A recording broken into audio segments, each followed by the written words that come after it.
Councillor జయేషు, అతని తమ్ముళ్ళు వెంకటేశ్వరరావు, ఆయన రాజీవ్ గాంధీ అనే ముగ్గురు వాళ్ళ అనుచరులతో 25 మంది అనుచరులతో 9 రంగ్ అనేటువంటి టీ స్టాల్ దగ్గర మేము టీ తాగడానికి వెళితే అసభ్యంగా తిట్టి నేను వికలాంగుండండి, నా కొనకని చేయి సరిగా లేదు, వికలాంగుడు నా కొడుకు నువ్వు, నేను కొడితే ఎవడరా దిక్కు అని చెప్పి అసభ్యంగా తిడతాను నా మీద దాడి చేశారు. అయితే వాళ్ళకి నాకు ఎటువంటి కూడా వివాదాలు కానీ లేకపోతే పరిచయాలు కానీ లేకపోతే వాళ్ళకి నాకు ఎటువంటి లావాదేవీలు కానీ లేవు. అయితే ఉద్దేశపూర్వకంగానే నా మీద హత్యా ప్రయత్నం చేయడానికి సిద్ధపడి వచ్చి ఒకేసారి అటాక్ చేశారు.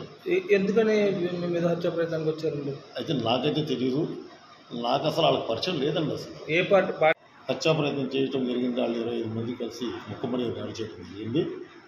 నాకు ముందు వాళ్ళతో నాకు ప్రమాదం ఉందనిపిస్తుంది ప్రజెంట్. ఇప్పుడు ఈ దాడి గురించి ఇప్పటి వరకు నేను పెద్దగా పట్టించుకోలేదు, నాకు తెలియదు. కాబట్టి నాకు ప్రాణ రక్షణ కల్పించాలి. నాకు ఏదైనా జరిగితే వీళ్ళే బాధ్యులు. దాని మీద పోలీసు వారు సరైన చర్యలు తీసుకోవాల్సిందిగా కోరుతున్నాను. ఉపవాస దీక్షలు ఉన్నాయేమో. మరి సాయంత్రం పూట అందరిగా సరదాగా కలుస్తాం. మా పార్టీ వాళ్ళు, మా నాయకులు అందరూ కలిసి మాట్లాడుకుంటూ ఉంటాం. అదే తీరుగా మనం మాట్లాడుకుంటూ వచ్చాము. కలిసి టీ తాగడం పదా అని చెప్పేసి అందరూ అనుకుని టీ దగ్గరికి వచ్చాను. టీ దగ్గర ఆల్రెడీ వాళ్ళు నా మీద దాడి చేయడానికి ఆల్రెడీ ప్లానింగ్తో నా మీద హత్య ప్రయత్నం చేయడానికి సిద్ధంగా ఉన్నారు. వాళ్ళు అక్కడ నా మీద ఈ విధంగా దాడి చేశారు. వాళ్ళనే ఒకరిని కానీ సంపితేనే కానీ అందరూ సరిగ్గా దానిలో కూడా నా పడకల దేశం అంటే పేకాట సుబ్రహ్మణ్యం కదా, జయేషు, రాజీవ్ గాంధీ, వెంకటేశ్వర. అయితే మొదటలో రాజీవ్ గాంధీ అన్న అతను తిట్టాడండి, అసభ్యంగా ఇష్టరాజ్యంగా తిట్టాడు. అయితే నాకు కాదనుకుని నేను టీ తాగేసి సిగరెట్ కాల్చుకోవడానికి పక్కన బడ్డీ దగ్గరికి వెళ్ళాను. తీరాలేము బడ్డీ దగ్గర సిగరెట్ వెలిగించుకుని వచ్చే టయానికి ఒక్కసారిగా నా మీద ముక్కు దాడి చేశారు. ఒక అడవిలో సాయిబు అనేటువంటి పొలం పేరు మీద కూడా సాయిబు నా కొడుకు నీకు ఎందుకురా అని నా మీద అటాక్ చేశారు. అలాగే నేను వాళ్ళ యొక్క దీంతో ముదిరాజులతో అండి ఈరోజు 8 గంటల ప్రాంతంలో నవరంగ్ టీ స్టాల్ కాడికి సులేమాన్ దాదా, నేను ఓ నలుగురు మనుషులు వెళ్ళి టీ తాగుతుండగా ఒక 20-30 మంది రౌడీ మూకలు వచ్చి సులేమాన్ దాదా మీద ఏమీ అడగకుండానే దాడి చేసి హత్యా ప్రయత్నం చేశారు. వాళ్ళలో ఒక వార్డు కౌన్సిలర్ అయి ఉండి సిరివేళ జయేష్ అనే వ్యక్తి, ఒక ప్రజాప్రతినిధి, ఏంటనేది అడగకుండా అతను, వాళ్ళ అన్నయ్య వెంకటేశ్వరరావు, వాళ్ళ తమ్ముళ్ళు ఒక 20 మంది కలిపి వచ్చి రాష్ట్ర ముఖ్య అనుచరులుగా ఉంటూ 5 సంవత్సరాలు ఎవరిని దొరికితే వాళ్ళని కొట్టడం, చిత్రహింసలు పెట్టడం, మానసికంగా చాలా ఫ్యామిలీలు బాధపడ్డాయి. మరి ఆ గవర్నమెంటు జనాలందరూ కలిపి సాగనంపిస్తే తెలుగుదేశం గవర్నమెంట్ వచ్చిన తర్వాత కూడా వీళ్ళ దాడులు శృతిమించినాయి. అలాగే మా అధినాయకుడు చంద్రబాబు గారు, లోకేష్ గారు, పవన్ కళ్యాణ్ గారు మనం దాడులొద్దు, ప్రశాంతంగా వెళ్దాం, ప్రతి దాడులకి మనం చేయకూడదు అని ఎంతో స్ఫూర్తితో ముందుకు నడుస్తున్నటువంటి ప్రభుత్వం మాది. ఇటువంటి ప్రభుత్వాన్ని, మంచితనాన్ని చేతకంతనంగా తీసుకుంటూ ఈ జోగి రమేష్ ముఖ్య అనుచరులు ఎవరైతే ఉన్నారో వాళ్ళ మీద తగిన చర్యలు తీసుకుని వెంటనే పీటీ వారెంట్ ద్వారా అరెస్ట్ చేయాల్సినటువంటి బాధ్యత ఈ పోలీస్ వ్యవస్థ మీద కూడా ఉంది.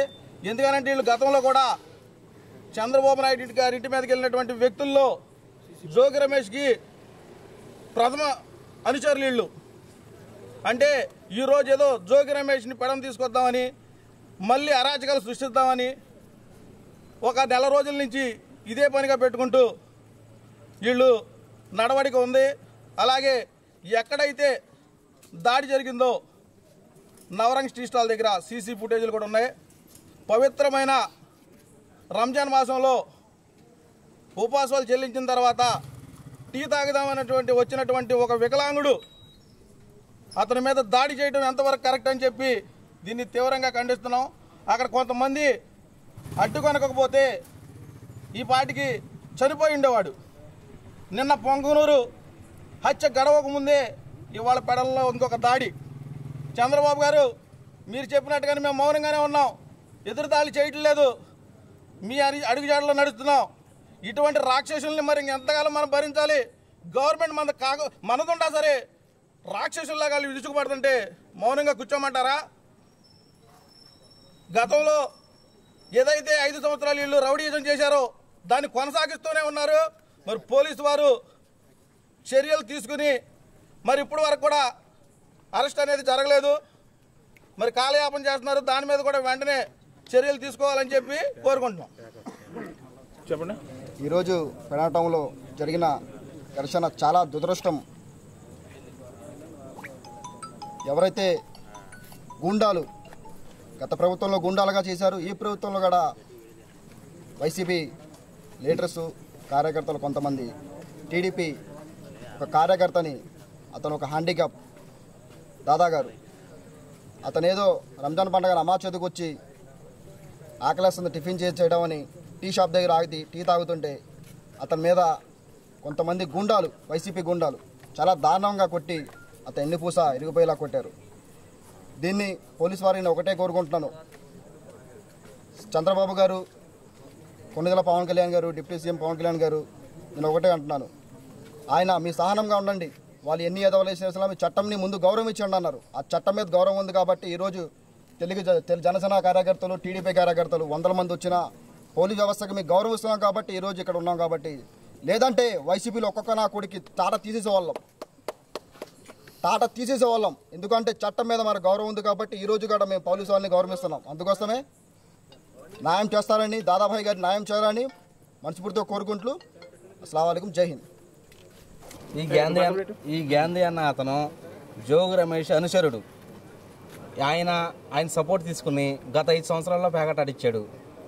బాబు గారు పార్టీ ఆఫీసు బాబు గారి మీదకి వెళ్ళినప్పుడు కూడా జోగు రమేష్ వెనకాల ఉన్న ప్రతి ఒక్క అనుచరులు వీళ్ళ అన్నదమ్ములు మొత్తం బ్యాచ్ మొత్తం ఉన్నారు. కావాలంటే పాత ఫుటేజీల్లో ఓపెన్ చేసుకోండి, వీళ్ళు మొత్తం బ్యాచ్ మొత్తం కనిపిస్తారు. 5 ఏళ్లలో వైసీపీ ప్రభుత్వంలో 5 సంవత్సరాల్లో ప్యాకెట్ ఆడిచ్చిన అనుచరుడు, అతని పేరు గాంధీ, అక్కడ పెడన్లో కొట్టారు. ఎవరో మా ఇన్ఛార్జి జితేంద్ర గారి దగ్గర ఉంటాడు, ఆయన కొట్టాడని మా ఫోన్ చేస్తే వచ్చాం, అక్కడికి పరామర్శించడానికి వచ్చాం. చూడడానికి వెళ్తే ఒక్కడే వచ్చి ఆ వైసీపీ కార్యకర్త అతను ఒక్కడే వచ్చి మేము పరామర్శించడానికి వెళ్తే మా అన్నయ్య దగ్గరికి వచ్చి, మీరు రౌడీలా, మీరేమైనా చేస్తారా, మీ వల్ల ఏమన్నా ఇద్దా, ఒక్కడనే వచ్చి ఇంతమంది ఉన్నారు, నేను ఒక్కడనే వచ్చా, మీరేమైనా చేస్తారా, మీరు రౌడీలా, మీరు పీకుతారా, మీ వల్ల ఏమన్నా ఇద్దా, ఎవరి మీద కేసు కడతారా కట్టనని చెప్పి దౌర్జన్యంగా చేశాడు. దాన్ని అడ్డుకుంటాకు వస్తే మా సెక్యూరిటీ గార్డ్ ఒక ఆయన మీదకి వచ్చాడు. అదండి. సో అసలు పెడన్లో ఏం జరిగిందండి గొడవ? పెడన్లో ఏం జరిగిందనేది నాకు మా బావగారు ఫోన్ చేసి చెప్పారండి. ఇట్లా మనవాడిని కొట్టాడని చెప్తే మేము ఇక్కడికి వచ్చాము, హాస్పిటల్లో చూద్దామని వచ్చాము. చూద్దామని వస్తే ఆయన పరామర్శించడానికి వస్తుంటే మా మీదకి వచ్చి దౌర్జన్యంగా, ఎంతమంది ఉన్నారు, మీరు ఏమైనా చేయగలరా, మీరు ఏమైనా పేయగలరా, మీ వల్ల ఏమైద్ది అన్న ధీమాతో మాట్లాడుతున్నారు. ఆయన వెనకాల ఎవరు సహకారం తీసుకుని ఎలా మాట్లాడుతున్నాడో పార్టీ అధికారం లేకపోయినా అది మనకి తెలియట్లే ఇంకెంతవరకు. ఇదని చెప్పి అసభ్యకరంగా మాట్లాడి వెళ్తున్నాడు. పేషెంట్ని కొడతాకే వచ్చాడు. ఎవరు? పెడన గాంధీ అంట కుర్రోడు. మళ్ళీ అక్కడ కొట్టింది కాకుండా మళ్ళీ ఇక్కడికి వచ్చి కొడతాకు వచ్చాడు. జాయిన్ అవడానికి కాదు, ఓన్లీ కొడతాకు వచ్చాడు. ఆయన కేసు పెడితే అంటున్నాడు, అసభ్యకరంగా మాట్లాడుతున్నాడు. మేము కూడా చెప్పుకోలేము మళ్ళీ అట్లా మాట్లాడు. నమస్తే ఫ్రెండ్స్, నేను మీ రూపిణ్ణి. మీ అందరూ చాణక్య ఛానల్లో వీడియోస్ చూస్తున్నారు కానీ వాటికి లైక్ చేయట్లేదు అండ్ సబ్స్క్రైబ్ చేయడం మర్చిపోతున్నారు. మీరు కనుక చాణక్య ఛానల్కి సబ్స్క్రైబ్ చేస్తే మాకు ఇంకా మంచి వీడియోస్ని, న్యూసెస్ని చేయడానికి మాకు మోటివేషన్ ఉంటుంది. Thank you and don't forget to subscribe Chanakya channel.